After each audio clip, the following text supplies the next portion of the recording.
Hello, sports fan. This is Stephen here with Sports Choice Plus, and I'm bringing you a very special breakdown. I'm going to be covering the top 5 quarterbacks going into next season. Before I get right into that, I'm going to make sure you're subscribed to the YouTube channel so you can get all the updates and all the breakdowns. Without further ado, let's get right into it.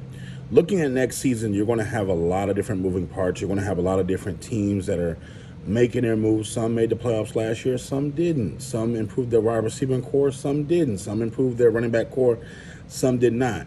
But the biggest thing is who's going to make the biggest jump next season based off what they had last year. And this is going to be the top 5 players for those teams that are going into next season. We're going to start at number 5.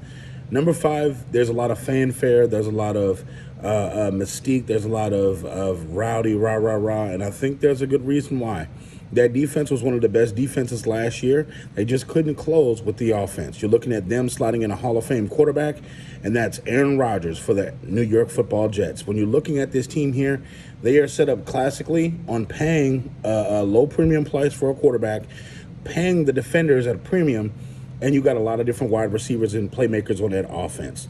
Just seeing some of the practice film, seeing what they've been doing in early training camp, you've seen the connections that Rodgers is making with all these offensive weapons. I think that they're a young team offensively.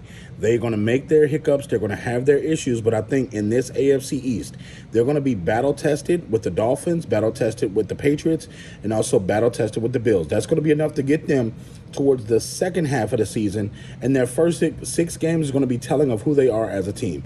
I think having Aaron Rodgers as a quarterback, having him had struggled throughout his career in different parts and being able to turn those things around, win a Super Bowl, win a couple of MVPs, that's going to show you why he's one of the top 5 best quarterbacks currently in the NFL. Coming at number 4, this guy just locked up a $200 million contract. I'm talking about the kid in California. I'm talking about Justin Herbert with the Los Angeles Chargers. When you're thinking about what they're able to do, this team was on the verge of winning so many games last year, and in the playoffs they collapsed. But you got to think, I think with another year, better weapons, and a little better offensive coaching, you're looking at them essentially having one of the best offensive coordinators in the game, and that's going to help improve that from the standpoint. When you look at Justin Herbert, he didn't close the games.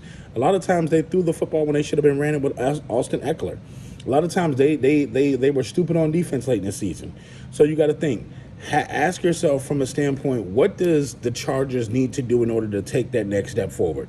The defense is healthy. You look at what they're doing in the offseason, they're able to put plays together, but you're seeing most importantly, Herbert's got his deal.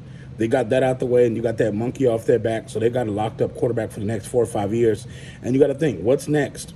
Moving forward, they're not probably going to play Austin Eckler. They're going to run him into the ground, and you're thinking those wide receivers are going to put up a lot of production next season.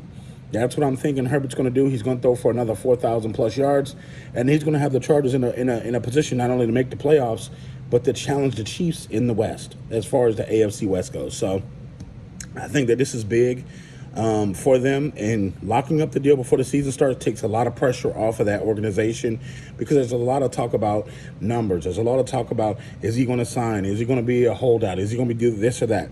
So with that out the way, I think that the Chargers have it sealed and dealed right there, and they're going to make a good push this year. Coming in at number 3, even though last year he had his best statistical season all through it, he had a hell of a game in the Super Bowl.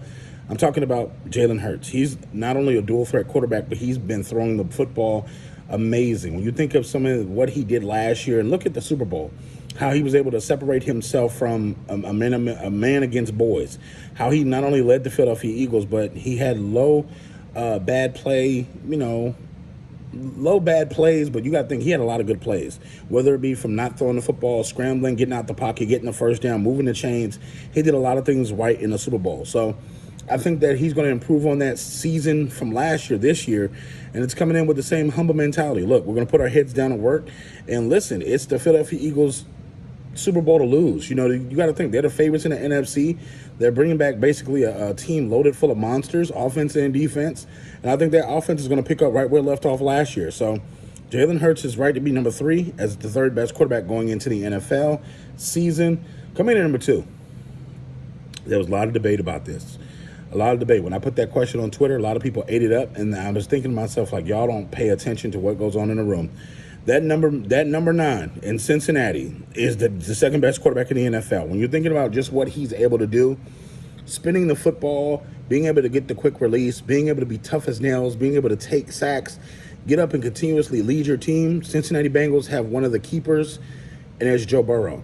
When you think about what he's done with this franchise, turning this franchise around, getting them to the Super Bowl, getting them to be perennial contenders. Think about this. They own the Chiefs. The Chiefs beat them last year going to the Super Bowl, but before that, they own the Chiefs. When you think about Joe Burrow going into Kansas City, he's winning. When he's away from Kansas City, he's winning. I mean, he's winning everywhere he goes. So you got to think. They have a sheriff in Cincy. And Patrick Mahomes and company are going to have to beat him, I feel like, if they're going to be able to get to the Super Bowl. This is going to be tough for them because they're going to have to go through that man. So I think Cincinnati is going to be a tough case to get to the Super Bowl this year. They could possibly knock off the defending Super Bowl champs if they are in the way. So you got to think. You got to account for Joe Burrow, not only being able to throw the ball down the field, but the connection he has with his receivers and tight ends. The Bengals improving the offensive line a little bit bodes well for him. And I think that they're going to put up even more numbers. You got to think. This is their last year probably having T. Higgins, Jamar Chase and company all together at one time. Mixon taking that contract pay cut to stay with the team. I think this is going to be one of their years that they could actually get back to the Super Bowl and win it. So that's why he's number 2. And number 1, you know the obvious. That man in Kansas City, Patrick Mahomes. He has one of the best tight ends in the game. It doesn't matter who's at wide receiver, he's going to get them the ball. You can have all the guys be off the Budweiser truck. You can have somebody from Kroger grocery store or somebody from Walmart. They're all going to get catches. They're all going to get open. They're all going to he spins the ball and he gets it to where it needs to go every single time. And you got to think, Patrick Mahomes is one of the guys that is leading the charge for this next generation of quarterbacks that not only are tough, they're physical, but they're smart quarterbacks. He's able to throw the football anywhere on the field. Andy Reid has the play calling locked down. So you think, like, Patrick Mahomes is going to be the next best quarterback for the next couple of years. So unless his play slips, I don't see this team going back or regressing. I see them as a perennial playoff contender, possible Super Bowl champion again. That's why they're in the mix what they are. So these are the top 5 quarterbacks going into the NFL season next year. What is your list? Do you agree? Do you disagree? Definitely check out Sports Choice Plus on the YouTube channel so you can update, and we'll see you on the very next video.